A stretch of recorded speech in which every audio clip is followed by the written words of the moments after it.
தலையில் ஒருத்தர் சுத்தமாக முடி இல்லை அப்படின்னா ஆயுர்வேதாவில் முடி வளர வைக்க முடியுமா? முடியாது. முடியாது. முடியாது. அப்போ அவங்களுக்கு அலோபதி தான் ஆப்ஷன். சி சர்டன் ஏஜ் இருக்குது. உங்களுக்கு ஒரு க்ரோத் ஃபேக்டர்னு இருக்குது உங்கள் பாடியில். ஒரு 21 வயசு வரைக்கும்னா முடி கொட்டுது. அதுக்கு ரீசன் என்னென்னு நம்ம கண்டுபிடிக்கணும். டேண்ட்ரஃப் ஜாஸ்தி இருக்கிறனால முடி கொட்டுது, வேறு ஏதாவது ஸ்கால்ப் இன்ஃபெக்ஷன்ஸ் இருக்குது முடி கொட்டுது அப்படின்னா நீங்கள் வந்து ட்ரீட் பண்ணி முடியை வந்து ரீக்ரோத் பண்ண வைக்கலாம். அந்த சர்டன் ஏஜுக்கு மேலே இம்பேலன்ஸ்னால வழுக்க விழுகுது அப்படின்னா அதெல்லாம் என்ன தடவிலாம் நீங்கள் முடியல வளர வைக்கவே முடியாது. Either you can go for hair transplant.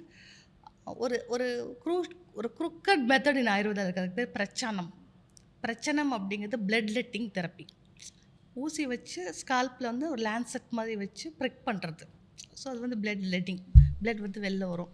அது நாங்கள் ஒரு கொஞ்சம் பேருக்கு ட்ரை பண்ணியிருக்கோம். அது பெரிய எஃபெக்ட் கொடுக்கல, ஆனால் கொஞ்சம் ஹேர் ஃபாலிகல்ஸ் ஓப்பன் அப் ஆயிருக்கு. அது எங்கே தலையில் பண்ணுவாங்க. அப்போ கிட்டத்தட்ட இது மாதிரி தானே, பிஆர்பி மாதிரி தானே? பிஆர்பி மாதிரி அது வந்து ஓரளவுக்கு ஹெல்ப் பண்ணும். டோட்டல் வழுக்கைக்கெலாம் கண்டிப்பாக ஹெல்ப் பண்ணாது. அப்போ டோட்டலாக வழுக்க வந்துச்சுன்னா என்ன தடவை முடி வளர்க்குறது? இந்த மாத்திரை ஹேர் டாப்பர்ஸ் யூஸ் பண்ணிக்கணும். அது விக்கில் அது என்ன தடவைனா முடி வளரும்னு சொல்லி அதில் நாங்கள் நிறைய டேமேஜ் தான் இருக்கும். என்ன தடவை முடிக்கு கிடையாதுல்ல, ஸ்கால்ப்புக்கு தானே.